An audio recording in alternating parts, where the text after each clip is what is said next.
fathers. And if we teach guys that this is not cool behavior to be a baby daddy to 6 different children and to actually be a man, stand up. If you impregnate a woman, be a father and be a present father, not a pregnant father, be a present father. This is what we need to rebuild the family and rebuild the country and rebuild the black community. It is not considered racist to call things out for what they are, to call out the truth. And if we can talk about the importance of women having present husbands and fathers and not also thinking it's cool to get impregnated by 7 different men, or it's cool to just ditch your father and live on government assistance, maybe we have a shot at really solving the issues that are affecting the black community and Americans as a whole. Because the family and the emasculation of the father is what's at the crux of all of our society ills and problems right now. And we are not talking about it. We are not talking about it. We're ignoring the problem. Everyday feminist is a accomplice to this. That is why there are more fathers of other races that are now being replaced in homes, because the black community was a test run for this. They absolutely were a test run. They targeted them, and guess what? It worked. It works. Look at the black community is in total disarray right now. And not only that, but we have the black community even pointing fingers at the wrong problem. They're saying that the reason for their problems is systemic racism and cops being racist towards black people. That's the root of your problems? No, no, no, no.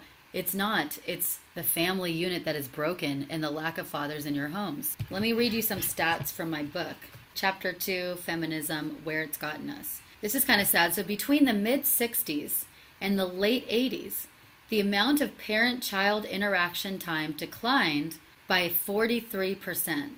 43%. The amount of parent-child interaction time. Also, prior to the mid-1960s, there was legislation in place that protected and encouraged traditional marriage.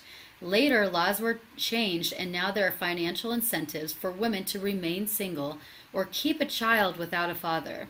The current welfare system discourages mothers from establishing a stable 2-parent household despite a portion of welfare funds allocated to promote this kind of family structure. This is because women who marry or maintain a home with the biological father can face the reduction of their benefits.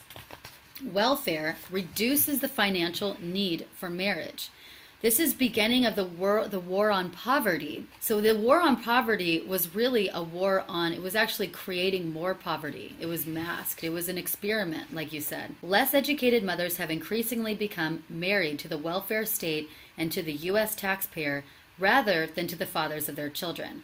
As husbands left the home, the need for more welfare to support single mothers increased, thus resulting in a destructive feedback loop. At least 72% of babies born in the African American community are born without fathers. And again, this was about 6 years ago as the latest stats. They are burying these stats. They are not talking about them. Here's another one. This Father's Day, men are experiencing a crisis of masculinity. The solution, more feminism. What? Yep. Men experience violence and oppression because gender norms are not changing. In other words, feminism isn't killing men. Toxic masculinity is. So this is another terrible article. We are experiencing a crisis of masculinity. Yes, we are. Thank you for acknowledging that. But of course, they're going to spin it around and say that it's more feminism that they need. That's the claim that me, Deanna Lorraine, and Jordan Peterson have been talking about. Feminism and policies like no-fault divorce have destabilized traditional family and societal structures. Yes. As a fix for this, Peterson recommends a variety of things, including enforced monogamy, a solution that implies men are oppressed due to lack of consensual sex. Okay. Peterson's claims that have been broadly criticized, but he does have his defenders as well.